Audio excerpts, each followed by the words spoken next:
നമസ്കാരം, രത്നം വേൾഡിലേക്ക് സ്വാഗതം.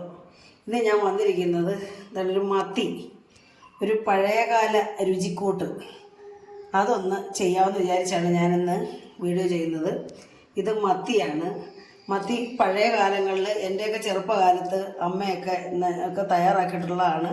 ഇപ്പം നമ്മളെല്ലാം പുതുമയായി പുത്തൻ രീതിയിലുള്ള കറികളാണ് നമ്മൾ തയ്യാറാക്കുന്നത്. പഴയ കാലത്ത് ഈ മത്തി ചൂട, അതുപോലെ തന്നെ കാരല് നമ്മൾ വേറെ പേരായിരുന്നു പറഞ്ഞത്, അപ്പോൾ അത് ആ പേര് പറഞ്ഞുകൂടാ.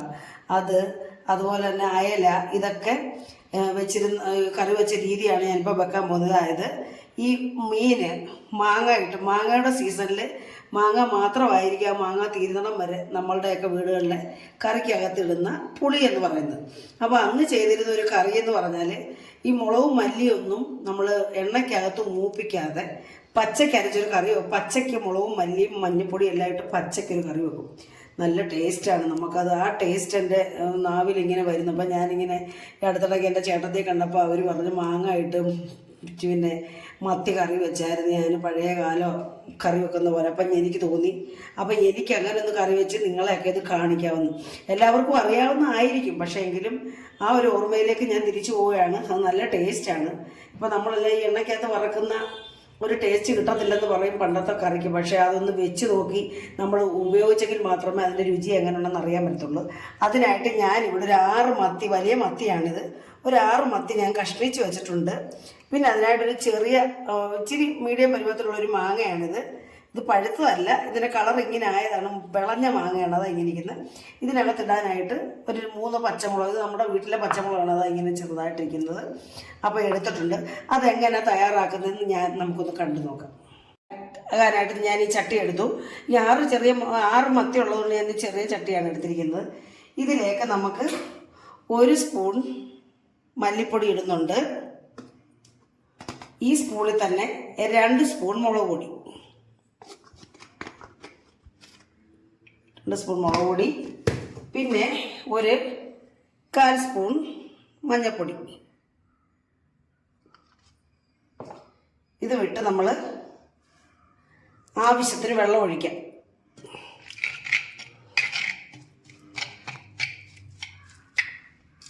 നമ്മൾ കുറച്ച് വെള്ളം ഒഴിച്ച് വേണം ഇത് ലൂസാക്കാൻ, അല്ലെങ്കിൽ ഉണ്ട കെട്ടിയാൽ കിടക്കും. അപ്പോൾ നമ്മളിത് അരയ്ക്കുന്ന ഒരു ഫീലുണ്ടാവും ഇങ്ങനെ നമ്മൾ ചെയ്യുമ്പോഴേ. നമ്മൾ വെള്ളം ഒഴിച്ചാൽ ഇത് പൊങ്ങി കിടക്കും. വെള്ളം മൊത്തത്തിലങ്ങ് ഒഴിച്ചാൽ, അപ്പോൾ നമ്മളിങ്ങനെ കുറേശ്ശെ വെള്ളം ഒഴിച്ചിങ്ങനെ ലൂസാക്കി എടുക്കണം, എന്നാലേ അതിൻ്റെ കൊഴുപ്പ് കിട്ടത്തുള്ളൂ. വേണമെങ്കിൽ നമുക്കിത് മിക്സിക്കകത്തിട്ട് അരച്ചെടുക്കാം.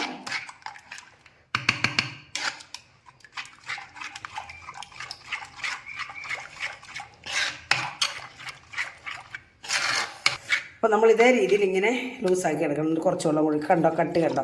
അല്ല, നമ്മൾ മുളക് പൊടിക്കകത്തോട്ട് വെള്ളം ഒഴിച്ചാൽ അങ്ങനെ കട്ടിയില്ലാതെ ഇങ്ങനെ വെള്ളം പോലെ വെള്ളം പോലെ കിടക്കും. ഇതേ രീതിയിൽ നമ്മളിങ്ങനെ ലൂസാക്കി എടുക്കണം.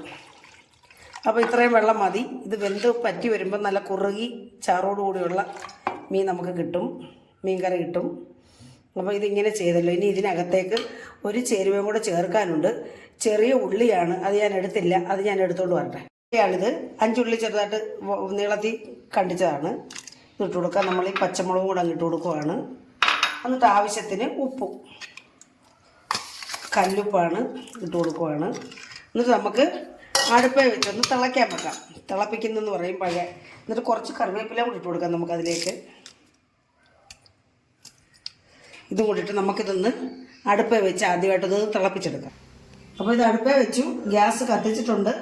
ഇതൊന്ന് തിളയ്ക്കാൻ വേണ്ടി നമുക്ക് വെയിറ്റ് ചെയ്യാം.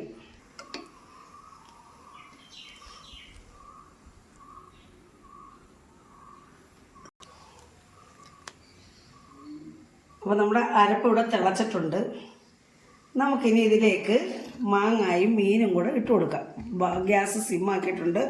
ഇതിലേക്ക് ഞാൻ മാങ്ങ ഇട്ട് കൊടുക്കുവാണ്. നമ്മൾ മീനും ഇട്ട് കൊടുക്കുവാണ്.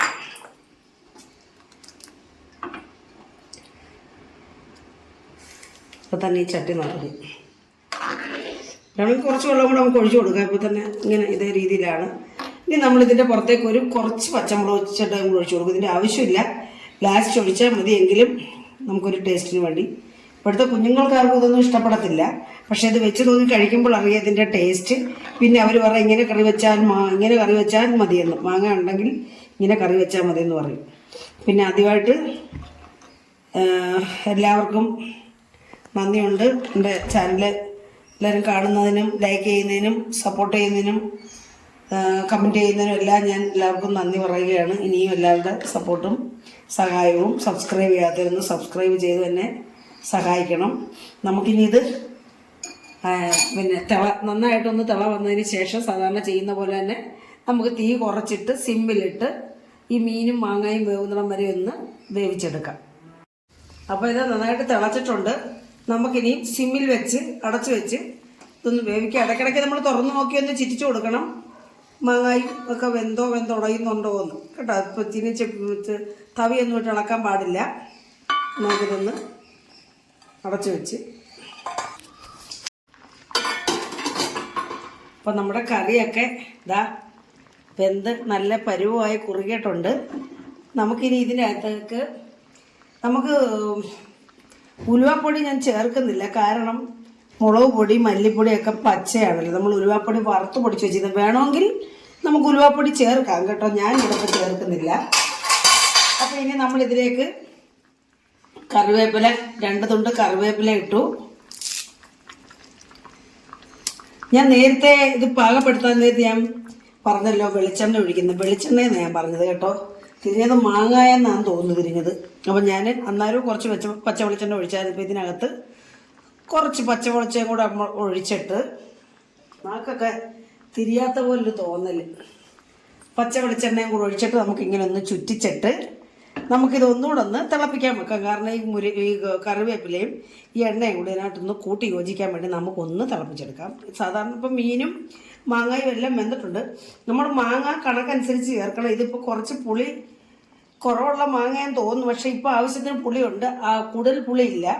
അപ്പോൾ പുളി കൂടാതെ നമ്മൾ നോക്കണം. ഇതിപ്പോൾ കുറച്ചേ ഉള്ളൂ, 6 മത്തിയാണ്. അതനുസരിച്ചുള്ള പുളിയും ക്ക് വേണ്ടി മാങ്ങ ഇട്ടിട്ടുണ്ട്. അപ്പം ഞാൻ ഉലുവാപ്പൊടി ഇടുന്നില്ലെന്ന് പറഞ്ഞ് നമുക്ക് വേണമെങ്കിൽ ഇടാം. പക്ഷെ ഞാൻ ഇതിനകത്ത് ചേർക്കുന്നില്ല. ഇപ്പോൾ തന്നെ നല്ല മണം അടിക്കുന്നുണ്ട്. അപ്പോൾ ഇതൊന്ന് തിളച്ച് ഈ കറിവേപ്പില എണ്ണയും കൂടെ ഒന്ന് കൂട്ടി യോജിക്കട്ടെ. അതുവരെ നമുക്കൊന്നുകൂടെ ഒന്ന് തിളപ്പിക്കാം. ഈ കറി നമ്മുടെ ഓണാട്ടുകാരക്കാർ വെക്കുന്നതാണ്. എല്ലാ ആൾക്കാരും വെക്കുമെന്ന് എനിക്കറിയില്ല. പക്ഷേ ഇത് ഞങ്ങളുടെ ഓണാട്ടുകാരുടെ ഒരു കറിയാണ്. അപ്പോൾ ഇത് നല്ല ടേസ്റ്റുണ്ട്. ഉപ്പുമൊക്കെ ഉണ്ട്. ഞാൻ ഉപ്പ് നോക്കി, ഉപ്പുണ്ട്, നല്ല ടേസ്റ്റും ഉണ്ട്. അപ്പം ഈ കറി നമുക്ക് ഇനി സ്റ്റൗ ഓഫ് ചെയ്തിട്ട് നമുക്ക് ഇറക്കി വെക്കാം. അപ്പം നമ്മുടെ കറി റെഡി ആയിട്ടുണ്ട്. എല്ലാവരും ഇതുപോലെ ചെയ്ത് നോക്കണം. ചെയ്ത് നോക്കിയിട്ട് അഭിപ്രായങ്ങൾ അറിയിക്കണം. പിന്നെ നല്ലൊരു ടേസ്റ്റുള്ള കറിയാണ്, നല്ല ടേസ്റ്റുണ്ട്. അപ്പോൾ നമ്മൾ മുളകും മല്ലിയും ചൂടാക്കാതെ പച്ചയ്ക്ക് കറി വെച്ച കറിയാണ്. തേങ്ങ അരയ്ക്കുക. സാധാരണ നമ്മൾ മുളകും മല്ലിയും തേങ്ങ അരച്ച് ആണല്ലോ കറി വെക്കുന്നത്. ഇതിപ്പോൾ തേങ്ങ ഇല്ലാതെ മുളകും മല്ലിയും പച്ചയ്ക്ക് അരച്ച് വെച്ച കറിയാണ്. അപ്പോൾ എല്ലാവർക്കും ഇഷ്ടപ്പെട്ടു കാണുമെന്ന് വിശ്വസിക്കുന്നു. ഇഷ്ടപ്പെട്ടിട്ടുണ്ടെങ്കിൽ ആദ്യം ലൈക്ക് ചെയ്യണമെന്ന് ഞാൻ പറഞ്ഞായിരുന്നു. ലൈക്ക് ചെയ്യുക, ഷെയർ ചെയ്യുക, കമൻറ്റ് ചെയ്യുക. പിന്നെ ബന്ധുക്കൾക്കും സുഹൃത്തുക്കൾക്കും ഒന്ന് ഷെയർ ചെയ്യാമെന്ന് പറഞ്ഞു. ഇനി സബ്സ്ക്രൈബ് ചെയ്തതും കൂടെ മറക്കല്ലേ. അപ്പം അടുത്ത ഒരു നല്ല വീഡിയോ ആയിട്ട് വരുന്നവരെയും എല്ലാവർക്കും നന്ദി, നമസ്കാരം.